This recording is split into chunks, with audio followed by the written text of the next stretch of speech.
كنتم خير أمة أخرجت للناس تأمرون بالمعروف وتنهون عن المنكر وتؤمنون بالله কুনতুম খায়রা উম্মাহ উখরিজাত লিন-নাস, তোমাদেরকে বের করা হয়েছে মানবতার কল্যাণের জন্য। তোমরা তো সর্বশ্রেষ্ঠ জাতি। সর্বশ্রেষ্ঠ জাতি তো এই কারণে আমরা মানবতার সেবা করব, মানবতার কল্যাণ করব, আত্মমানবতার পাশে আমরা দাঁড়িয়ে যাব। পথহারা মানুষের পাশে আমরা দাঁড়াবো, বিপদগামী মানুষের পাশে আমরা দাঁড়াবো, বিপদগ্রস্ত মানুষের পাশে আমরা দাঁড়াবো, পথহারা মানুষের পাশে আমরা দাঁড়াবো, বিপদগামী মানুষের পাশে আমরা দাঁড়াবো, এদের কল্যাণ করব। কল্যাণ কি? ঈমানের পথ, সত্যের পথ, কোরআনের পথ, আল্লাহর পথ, জান্নাতের পথ আমরা তাদেরকে বাতলিয়ে দেব, সত্যের পথ তাদের সামনে উন্মোচন করে দেব, তুলে ধরবো। এটাই তো সবচেয়ে বড় কল্যাণ। সবচেয়ে বড় কল্যাণ ঈমানের পথ দিয়ে দেখিয়ে দেওয়া। এই জন্য আল্লাহ তাআলা বলছেন কুনতুম খায়রা উম্মাহ, তোমরা সর্বশ্রেষ্ঠ জাতি। তো ভাইরা আমার, সর্বশ্রেষ্ঠ জাতি মানুষের পাশে দাঁড়াতে হবে। সর্বশ্রেষ্ঠ মানুষের কাজ হচ্ছে মানবতার খেদমত করা, মানবতার কল্যাণ করা। আমি আপনি যদি আজকে মানবতার পাশে না দাঁড়াই, তাহলে কে দাঁড়াবে বলেন? ঢাকা বিশ্ববিদ্যালয়ে বৈষম্য বিরোধী ছাত্র আন্দোলন কোটি কোটি টাকা তারা কালেকশন করতেছে। আলহামদুলিল্লাহ, ঢাকা বিশ্ববিদ্যালয় প্রতিষ্ঠার পর থেকে নিয়ে আজ অবধি পর্যন্ত এই কল্যাণমূলক কাজ আর হয় নাই। তারা শুরু করেছে নাস্তিক আর মুরতাদ আর ভারতের পাঁচাড়া গোলাম। এই গোলামেরা তাদের কলিজা চৌচির হয়ে যাচ্ছে, আর মুসলমানদের কলিজা শীতল হয়ে গেছে। আলহামদুলিল্লাহ, কোটি কোটি টাকা স্বেচ্ছায় শ্রম দিয়ে রাত দিন পরিশ্রম করে তারা আজকে মানবতার পাশে দাঁড়িয়েছে। আলহামদুলিল্লাহ, কলিজা থেকে দোয়া করতে হবে। দেখেছি আমরা দেখেছি যে ওই লক্ষ লক্ষ মানুষ টাকা দিচ্ছে, মানুষের চোখে পানি ফেলছে, নাম দিচ্ছে না, লক্ষ লক্ষ টাকা দিয়ে যাচ্ছে, নাম দেখানো হচ্ছে না, বলে নামের দরকার নাই, নাম প্রকাশের দরকার নাই। কারণ তারা জানে দান করতে হবে কার জন্য? ইন্নামা নুতঈমুকুম লিওয়াজহিল্লাহি লা নুরিদু মিনকুম জাযাআও ওয়ালা শুকুরা।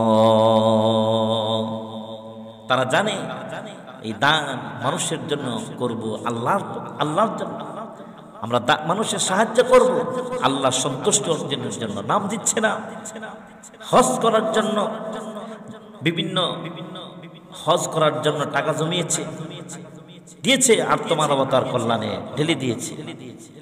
তার মা মাটির ব্যাংকে হাজার হাজার টাকা জমিয়েছে, এই ব্যাংক এনে ভেঙে ছাত্রদের হাতে তুলে দিয়েছে। নাও, তোমরাই আমাদের ভবিষ্যৎ, তোমরা জাতির কর্ণধার, তোমাদের হাতেই একটি সুখী সমৃদ্ধশালী নিরাপত্তাপূর্ণ দারিদ্র্যমুক্ত সমাজ হতে পারে।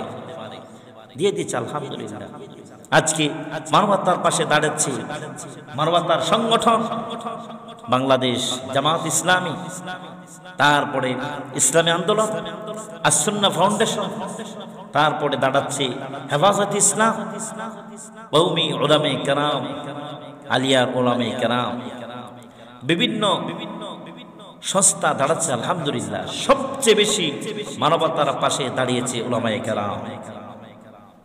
সিলেটের বন্যা, তারপরে তুরস্কে যখন ভূমিকম্প হলো সেখানে আলেমরা এগিয়ে, সিলেটের বন্যা এগিয়ে, আজকে কুমিল্লা, নোয়াখালী, ফেনীতে বন্যা, তা আলেমরা এগিয়ে।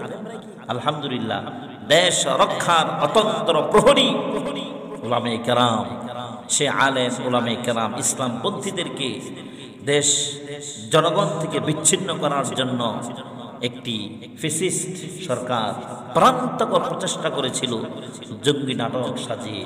আল্লাহ রাব্বুল আলামিন আসমান থেকে ফয়সালা করেছেন, মাজলুমের দোয়াকে আল্লাহ কবুল করেছেন। জালিমদের জায়গা এই পবিত্র বাংলার জমিন হবে না ইনশাআল্লাহ। তো ভাইরা আমার, আল্লাহ রাব্বুল আলামিন বলছেন মানবতার কল্যাণে তোমাদেরকে এগিয়ে আসতে হবে। আমরা যাচ্ছি আলহামদুলিল্লাহ, স্কুল কলেজ ইউনিভার্সিটি থেকে যুবকেরা তরুণরা রাস্তাঘাটে তারা 1 টাকা 2 টাকা 5 টাকা কালেকশন করে তারা স্বেচ্ছায় নিয়ে যাচ্ছে বন্যার্ত মানুষের পাশে। আলহামদুলিল্লাহ, কলিজা থেকে তাদের জন্য দোয়া করি। যে ছেলেরা মেয়েরা আজকে নাচ গান যাত্রার মধ্যে থাকার কথা, আজকে এগুলি ফেলে দিয়ে তারা চমৎকার একটি কাজের উদ্যোগ নিয়েছে, মানবতার সেবায় নিজেদেরকে আত্মনিয়োগ করেছে। আলহামদুলিল্লাহ। তো ভাইয়েরা আমার, আমরা যারা বন্যার্ত মানুষের পাশে দাঁড়াবো তাদের জন্য কি কি নিয়ে যাব? আমরা অনেকে যাচ্ছি 20,000 টাকা চলে, আবার এরকম হচ্ছে 20,000 টাকা কালেকশন করে সেখানে ফটো স্টেশনের জন্য তারা কিছু মানুষদেরকে কিছু ত্রাণ দিয়ে ছবি তুলে এটা ফেসবুকে ইউটিউবে প্রচার করছে, সামাজিক মাধ্যমে সোশ্যাল মিডিয়াতে দিয়ে দিচ্ছে। মানুষ যেন বলে মাশাআল্লাহ কি বড় দানবী দেখছেন। কে বলছে 20,000 টাকা আপনাকে নিয়ে যাওয়ার জন্য? এটা ভাই ভাড়াই তো চলে গেছে আপনার 20,000 10,000 টাকা। এই টাকা যদি আপনি কোন একটা দাতব্য সংগঠনকে আপনি দিয়ে দিতেন, যারা সেখানে কাজ করছে, আপনার বিশ্বস্ত কোনো প্রতিষ্ঠানকে দিয়ে দিতেন, হয়ে যেত আলহামদুলিল্লাহ। তো যাই হোক, আমরা সেখানে যাব, আমরা তাদের পাশে দাঁড়াবো, এরা মৌলিক দায়িত্ব, ইমানি দায়িত্ব। এখানে 1 নম্বর যে কাজগুলো আমাদের করতে হবে, সে তাদেরকে উদ্ধার করতে হবে, উদ্ধার অভিযান করতে হবে।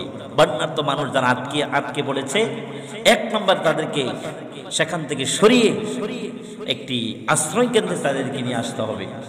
আশ্রয় কেন্দ্র থাকলে সেখানে থাকবে, না থাকলে উঁচু দালান বিল্ডিং থাকলে সেখানে নিয়ে আসতে হবে তাদেরকে। তারপরে হোক মসজিদ মাদ্রাসা, আলহামদুলিল্লাহ হিন্দুরা তো মসজিদে আশ্রয় নিয়েছে। এই দেশ সাম্প্রদায়িক সম্প্রীতির দেশ, এই দেশ সাম্প্রদায়িক সম্প্রীতির দেশ। হিন্দু মুসলিম একসাথে থাকে, একসাথে ঘুমায়, যার যার ধর্ম সে পালন করছে, কোনো বাধা নাই, বিঘ্নতা নাই, কোনো সমস্যা হচ্ছে না। কিন্তু একটি কুচক্রী মহল মুসলমান এবং হিন্দুদের মাঝে, বিধর্মীদের মাঝে একটি বিভেদ সৃষ্টি করার জন্য তারা আগেও ষড়যন্ত্র করেছিল, এখনো করছে, ভবিষ্যতেও করে যাবে। আল্লাহ তাআলা তাদেরকে হেদায়েত করুক, নইলে এদেরকে ধ্বংস করে দেখ বলে আমি। তো ভাইরা আমার, এই জন্য তাদেরকে আশ্রয় কেন্দ্রে নিয়ে যেতে হবে। তারপরে তাদেরকে বিশুদ্ধ পানির ব্যবস্থা করতে হবে। পানি নাই, অথই পানির মধ্যে খাবারের উপযুক্ত বিশুদ্ধ পানি না থাকার কারণে সেখানে ডায়রিয়া হচ্ছে, কলেরা হচ্ছে, তারপরে টাইফয়েড হচ্ছে, ঠান্ডা হচ্ছে, সর্দি লাগছে, তারপরে জন্ডিস হচ্ছে, নানা রোগ হচ্ছে। এই জন্য রোগ থেকে বাঁচতে হলে প্রয়োজন কিছু ওষুধপত্র আমাদেরকে তাদের জন্য সরবরাহ করতে হবে প্রিয় ভাইরা আমার, এবং বিশুদ্ধ পানির ব্যবস্থা করতে হবে। বিশুদ্ধ পানির জন্য বিশুদ্ধকরণ ট্যাবলেট আছে এবং ফিটকিরির ব্যবস্থা করতে হবে, যাতে বিশুদ্ধ পানি তাদেরকে পানির ব্যবস্থা করা যায়। তারপরে প্রয়োজনীয় ঔষধপত্র সেখানে নিতে হবে, ওরসালাইন নিতে হবে, প্যারাসিটামল ট্যাবলেট নিতে হবে, গজ নিতে হবে, ব্যান্ডেজ নিতে হবে, সাবান নিতে হবে, ডিটারজেন্ট নিতে হবে, ব্লিচিং পাউডার নিতে হবে। এগুলি নিত্য প্রয়োজনীয় জিনিস। শুধু চাল ডাল খাবার নিয়ে যাচ্ছি, আরে ভাই সেখানে রান্না করার তো কোনো ব্যবস্থা নাই। পুনর্বাসন যখন হবে, যখন আপনি চাল ডাল চিনি এগুলো আপনি দিবেন, কিন্তু এখন তো তাদের শুকনো খাবার প্রয়োজন, রান্না করা খাবার প্রয়োজন, রান্না করতে পারছে না। এক লোক দেখতে পেলাম, চালের অভাব নাই, চাল ডাল পেঁয়াজ রসুন আদা এগুলো অভাব নাই, রান্না করতে পারছে না, আগুনের কোনো ব্যবস্থা নাই, রান্নার কোনো ব্যবস্থা নাই। এই জন্য আমাদেরকে খাবার বন্যার্ত এলাকার বাহিরে যদি কোনো ক্যাম্প তৈরি করে সেখানে রান্না করে প্যাকেটিং করে তাদের হাতে তুলে দেন। খেয়ে পড়ে তাদের জীবনটা কোনো রকম বাঁচবে। আর নিত্য প্রয়োজনে যে ওষুধপত্রের প্রয়োজন এগুলি দিতে হবে, বেশি পরিমাণে ওরসালাইন দিতে হবে, প্যারাসিটামল ট্যাবলেট দিতে হবে। তারপরে হচ্ছে আপনার শিশু বাচ্চাদের জন্য, শিশু বাচ্চারা সবচেয়ে বেশি রোগে ভুগে, আমাদের মায়েরা বোনেরা এবং শিশুরা। এই জন্য শিশুদের জন্য শিশু বিশেষজ্ঞ ডাক্তারের কাছ থেকে কিছু ঔষধপত্র তাদের জন্য নিতে হবে এবং তাদের জন্য ডাইপারের ব্যবস্থা করতে হবে। শিশুদের জন্য দুধ, শিশু খাদ্যের ব্যবস্থা করতে হবে। শিশুদের জন্য কিন্তু ঔষধপত্র নিতে হবে, তাদের জন্য ডাইপারের ব্যবস্থা করতে হবে, যেটাকে আমরা প্যাম্পাস বলি, এগুলি ব্যবস্থা করতে হবে। তারপরে জীবাণুমুক্ত ঔষধ নিতে হবে, জীবাণুমুক্ত ঔষধের ব্যবস্থা করতে হবে। সর্দি কাশি ডায়াবেটিক্স রোগীদের জন্য কিছু ঔষধ ব্যবস্থা করতে হবে। অসংখ্য মানুষ, আরে কি অবস্থা দেখলাম, বৃদ্ধ মানুষ পানিতে বেশি কবর দেওয়ার কোনো ব্যবস্থা নেই। ভয়াবহ একটি বন্যা আমাদের যে হয়ে গেছে, আল্লাহ তাআলার কাছে দোয়া করে, আল্লাহ এই অবস্থা থেকে আমাদেরকে পরিত্রাণ দিন, মুক্তি দিন। তারপরে এই প্রতিকূল পরিবেশের মধ্যে সবচেয়ে বেশি শিশুরা এবং নারী জাতি, মায়েরা বোনেরা বেশি ভোগান্তি হয় এই অবস্থার মধ্যে। এই জন্য মা বোনদের জন্য প্রয়োজনীয় কিছু ঔষধের ব্যবস্থা করতে হবে, তাদের জন্য আলাদা কিছু জামা কাপড়ের ব্যবস্থা করতে হবে, তাদের জন্য স্যানিটারির ব্যবস্থা করতে হবে, ন্যাপকিনের ব্যবস্থা করতে হবে, তাদের স্বাস্থ্য সুরক্ষা রাখার জন্য এগুলি আমাদেরকে করতে হবে। তারপরে শুকনো খাবার সেখানে নিতে হবে, যেমন চিড়া, মুড়ি, গুড়, চিনি, বিস্কুট, খেজুর, খুরমা, হ্যাঁ, এই খাবারগুলো তাদের জন্য ব্যবস্থা করতে হবে। এরপরে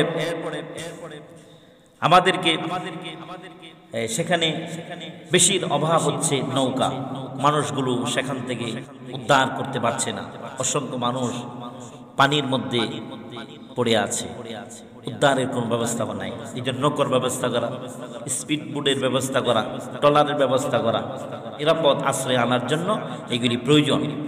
এই জন্য ভাইরা, আমরা যারা সেখানে যাব, আমরা এই জিনিসগুলো নিব। আমি বেশিরভাগ বহুত লোক দেখতেছি যে চাল নিচ্ছে, ডাল নিচ্ছে, চিনি নিচ্ছে, তেল নিচ্ছে। আরে বাবা, এগুলি তো প্রয়োজন এখন না, যখন পুনর্বাসন হবে তখন এগুলি লাগবে। তার আগে আমাদেরকে শুকনো খাবারের ব্যবস্থা করতে হবে। শুকনো খাবার যদি আপনি না দেন, তাহলে সেখানে তো মহা মুসিবতের মধ্যে পড়ে যাবে তারা।